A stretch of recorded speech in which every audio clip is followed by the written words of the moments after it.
ಭದ್ರಪ್ಪ, ಏನು ಮಾಡುತ್ತಿರುವ ಮನೆಯಲ್ಲಿ ಕಾಲು ಚಾಚಿಕೊಂಡು?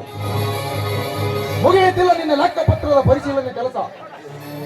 ಅಪ್ಪಾರ, ಬೇಗನೆ ಮುಗಿಸು, ಎಂದು ಕಾಡಿಗೆ ಹೋಗಿ ಬೇಟೆಯಾಡಿಕೊಂಡು ಬರೋಣ.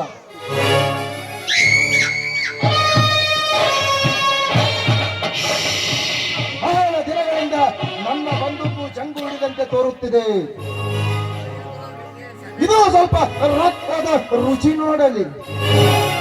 ಅಪ್ಪಾರ, ಆ ಮುರುಘಾಪುರದ ಮುನಿಯಪ್ಪ 10,000 ರೂಪಾಯಿ ತಗೊಂಡು ಹೋಗಿ 10 ವರ್ಷ ಆಯ್ತು. ಅವನು ಬರ್ಲಿಲ್ಲ, ಅವನಿಗೆ ಕೊಟ್ಟ ರೊಕ್ಕನ ಬರ್ಲಿಲ್ರಿ. ಬರದಿದ್ದರೆ ಎಳೆದು ತರಬೇಕು ಭದ್ರಪ್ಪ. ಇಲ್ಲ ಅವನ ಮನೆಯಲ್ಲಿ ಅವನನ್ನು ಬೆಂಕಿ ಹಚ್ಚಿ ಸುಟ್ಟು ಬೂದಿಯನ್ನಾಗಿಸಬೇಕು. ಹಣ ಬೇಕಾದಾಗ ನಾಯಿಯಂತೆ ಬಂದು ನಮ್ಮ ಕಾಲು ನೆಟ್ಟಿದ್ದಾರೆ. ಕೊಪ್ಪಿದ ಕೋಣದಂತೆ ಮಾತನಾಡುತ್ತಾರೆ. ಅಂತ ಬಂಡರಿಗೆ ಬೆಂಕಿಯೇ ಗತಿ.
ಬೆಂಕಿಯಲ್ಲಿ ನಮ್ಮಿಬ್ಬರಲ್ಲಿ ಒಬ್ಬರು ಬಲಿಯಾಗಲೇಬೇಕು.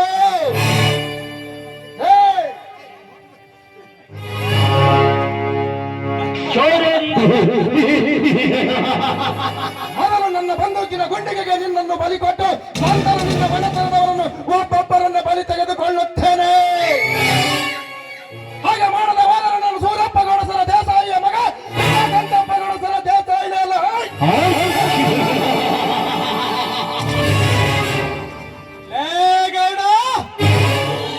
ನಿನ್ನಂತ ಬಂಡರ ಬಂದೂಕಿನ ಗುಂಡಿಗೆ ಈ ರಾಮನ ಗುಂಡಿಗೆ ಮುಟ್ಟುವ ತಾಕತ್ತದೆಂದಿಗೂ ಸಾಧ್ಯವಿಲ್ಲ ಮಗನೇ. ಬಡವರ ಬೆವರಿನ ಅನಿಯ ಲಾಭವನ್ನು ತಿಂದು ತೇಕುತ್ತಿರುವ ನಿನ್ನಂತ ಪಾಪಿಗಳ ಗುಂಡಿಗೆ ಈ ಗಂಡು ಗುಂಡಿಗೆಯನ್ನು ಮುಟ್ಟುವ ತಾಕತ್ತದೆಂದಿಗೂ ಸಾಧ್ಯವಿಲ್ಲ. ಏಕಪ್ಪ, ನಿನ್ನಲ್ಲಿ ಗಂಡಸ್ತನದ ರಕ್ತವಿದ್ದರೆ ಆರಿಸಿ ನಿನ್ನ ಬಂದೂಕಿನಲ್ಲಿರುವ ಗುಂಡನ್ನು.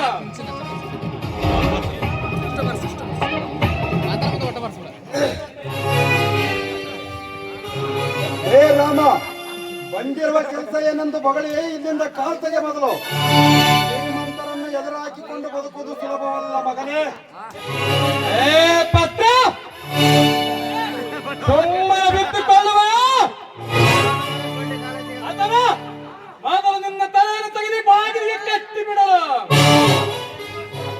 ಗುಮಾಸ್ತ, ಮನೆಯನ್ನು ಬಿಟ್ಟು ಹೋಗುವ ನಾನಲ್ಲವಾ ನಿನ್ನ ಸಾಹುಕಾರ.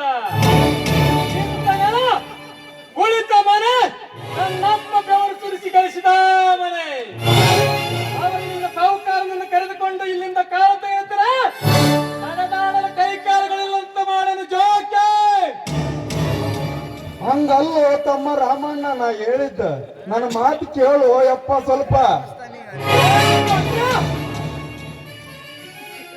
ನಾನು ಬಂದಿರುವುದು ನಿನ್ನಂತ ತಾಯಿ ಗಂಟರ ಮಾತುಗಳನ್ನು ಕೇಳೋದಕ್ಕಲ್ಲ, ನಾನು ಹೇಳಿದಂತೆ ಕೇಳುವಂತೆ ಮಾಡುವುದಕ್ಕೆ. ಏ ಸಕ್ಕಿನ ಸಾಹುಕಾರ, ಮನೆಗೆ ಬರುವುದು ಎಂದರೆ ನಿನ್ನ ಕೈ ಕಾಲುಗಳಿಲ್ಲದಂತೆ ಮಾಡುವ ಜೋಕೆ. ನಿನ್ನ ಕಡಲಿ ಬಾಯಿಗೆ ನಿನ್ನ ತಲೆಯನ್ನು ಕೊಡುವ ಮಗನೇ. ಲೇ ರಾಮ, ನನ್ನ ಕೊಡಲಿಗೆ ಪ್ರಾಣ ಕೊಡಲು ಈ ವಿಷಕಂಠನನ್ನು ಮೂರ್ಖನೆಂದು ಭಾವಿಸಿರುವೆಯ? ಲೇ, ನನ್ನ ಮನೆ ಹೆಂಜಲು ತಿಂದು ಬದುಕುವ ನಾಯ, ಬರಬೇಡ ಮಗನ ನನ್ನ ಮನೆ ಬಿಟ್ಟು ಎಲ್ಲಿಂದ? ಹೊತ್ತು ಬಾಯಿ ಕಚ್ಚ ಮಗನೇ. ನನ್ನ ತಂದೆ ತಮ್ಮನ ಬಾಯಿಗೆ ಕೆಚ್ಚಲಿಟ್ಟ ನಿರ್ಲಜ್ಜ ನೀನು. ಎತ್ತ ತಾಯಿ ಅಂತಿರು ನನ್ನ ಮನವಿಗೆ ನಾನು ಮಾಡಿದ ತರ ತಿರುಕ ನೀನು. ಇನ್ನೊಂದು ಸಲ ಮನೆಯಿಂದ ಹೊರ ಹೋಗಿ ಎಂದರೆ ಬಾಯಲ್ಲಿ ನಾಲಿಗೆಲು ಅಂತ ಮಾಡಿದ ಎಚ್ಚರ.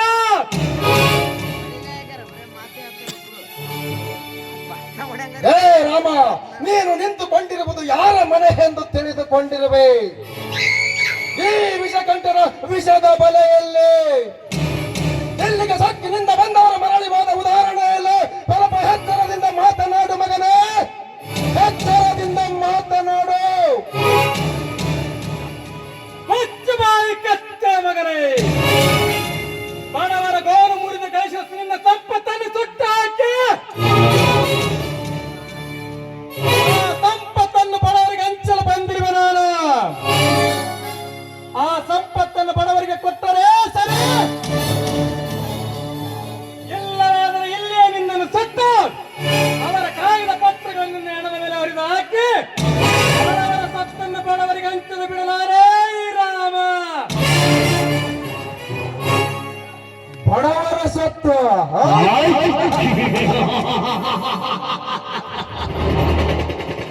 ಯಾವುದು ಮಗನೇ ಬಡವರ ಸತ್ತು? ಈ ಸಿರಿವಂತನಿಂದ ಸಾಲಕ್ಕೆ ಸಾಲ ಮಾಡಿ ತಾವಾಗಿ ತೀರಿಸಲಾಗದೆ ಬರೆದು ಕೊಟ್ಟ ಸಂಪತ್ತು. ಇದು ಯಾರಿಗೆ ಮೋಸ ಮಾಡಿ ಪಡೆದ ಸಂಪತ್ತಲ್ಲ.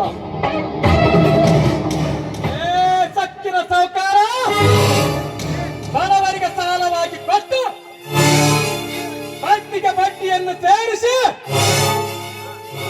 ಚಕ್ರ ಬಡ್ಡಿಯನ್ನಾಗಿ ಮಾಡಿ ಅವರ ಹೆಣದ ಮೇಲೆ ಸೌಧವನ್ನು ಕಟ್ಟಿಕೊಂಡು ಮಗವೇರಿನ ಮಗ್ಗನೆಂತ ಕೊಬ್ಬಿನಿಂದ ಮಾತನಾಡುವೆಯಾ? ಮಗಳ ಮಗನ ನನ್ನ ತಂದೆ ತಮ್ಮರು ಎಲ್ಲಿರುವರೆಂದು ಈ ಹೃದಯದ ಅಗ್ನಿ ಪರ್ವತದಲ್ಲಿ ದ್ವೇಷ ಕುದಿಯುತ್ತಿದೆ.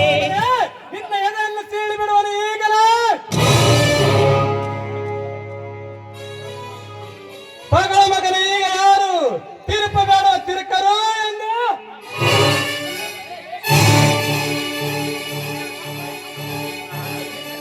ಏ ರಾಮ, ಬರ್ರಿ ಸೌಕರ್ಯ, ಬೇಗ ಎದ್ದು ಬರ್ರಿ, ಮಗನ ಕಟ್ಟಿ ಹಾಕೋಣ.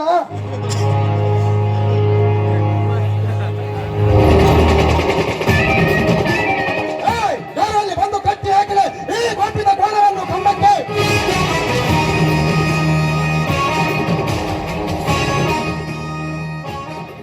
ಏ ರಾಮ, ಹೇಗಿದೆ ಮಗನ ಈ ವಿಷ ಸರ್ಪದ ಸಹವಾಸ?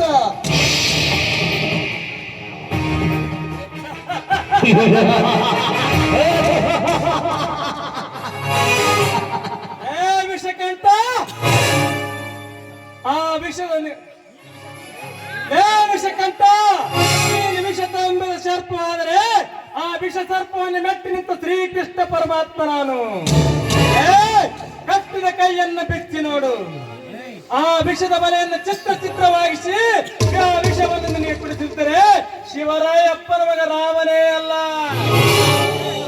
ಹೌದ್ರಿ ಅಪ್ಪ, ಈ ಮಗ ಹೇಳ್ದಂಗ ಮಾಡ್ತಾನ. ಅದಕ್ಕ ಇವನು ಚರ್ಮ ಸುಲಿದ ಚಿತ್ರಹಿಂಸೆ ಕೊಟ್ಟು ಕೊಲ್ಲಬೇಕ್ರಿ.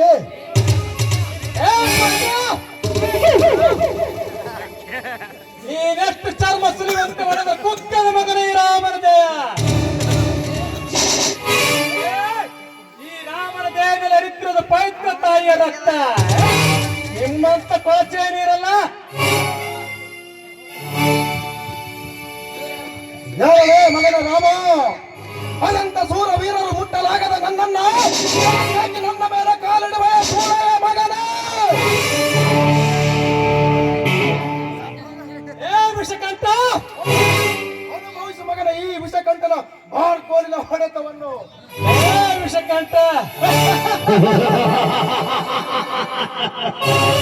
ಅಂತ ಕೈ ಕಾಲುಗಳನ್ನು ಕಟ್ಟಿ ಹೊಡೆಯುತ್ತಲ್ಲ ಮಗನ. ಕಟ್ಟಿದ ಕೈಯನ್ನು ಬಿತ್ತಿ ನೋಡಿ ಗಂಡು ಹುಲಿಯನ್ನ ತೋರಿಸುತ್ತಾನೆ.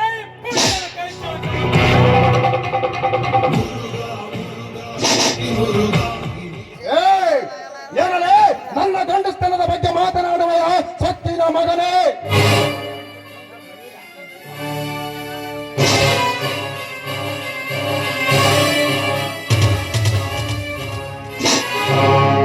ಶೂರರಿಗೊಂದು ಕಾಲ, ಶೂರರಿಗೊಂದು ಕಾಲ, ಸುಳ್ಳಿಗೂ ಒಂದು ಕಾಲ, ಸತ್ಯಕ್ಕೂ ಒಂದು ಕಾಲ. ಕಾಲಚಕ್ರದಲ್ಲಿ ನ್ಯಾಯ ಹೇರಿದೆ, ಕಳ್ಳಕೂಟ ಕೆಳಗೆ ಉರುಳಿ ಮಣ್ಣಾಗಿದೆ. ಶೂರರಿಗೊಂದು ಕಾಲ.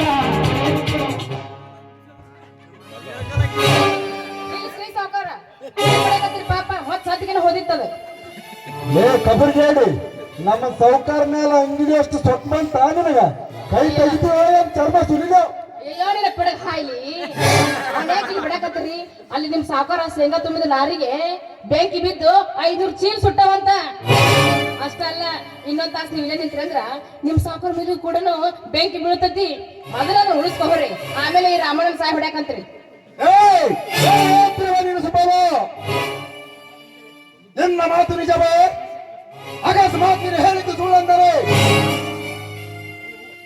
ಹೌದ್ರಿ ಅಪ್ಪ, ಈ ಸುದ್ದಿ ಹೇಳೋದು ನಿಜ ಐತಿ.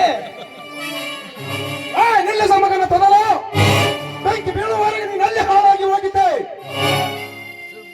ನನಗೆ ಮೊದಲು ಹೋಗಿ ಬೆಂಕಿ ಹಾರಿಸೋಣ.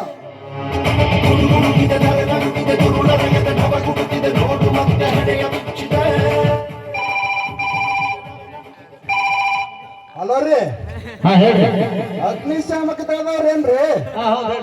ಬೇಗ ಕಳ್ಸ್ರಿ, ನಮ್ಮ ಸೌಕಾರ 6 ಲಾರಿಗಳಿಗೆ ಬೆಂಕಿ ಬಿತ್ತದ.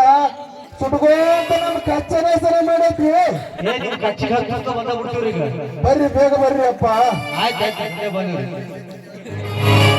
ಹೇ ರಾಮ, ಎಂದು ನೀನು ಜೀವಂತವಾಗಿ ಉಳಿದುಕೊಂಡ ಮಗನೇ, ಮರಳಿ ಬಂದು ತೋರಿಸುವೆ ನಿನಗೊಂದು ಸರಿಯಾದ ಮಾರ್ಗ.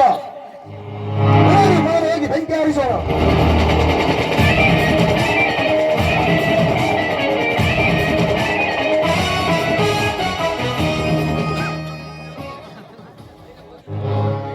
ಏನನ್ನ ಇದೆಲ್ಲ? ಈ ಪಾಪಿ ಕೈಗಳ ನೀವ್ ಯಾಕೆ ಸಿಕ್ಕಾಕೊಂಡ್ರಿ?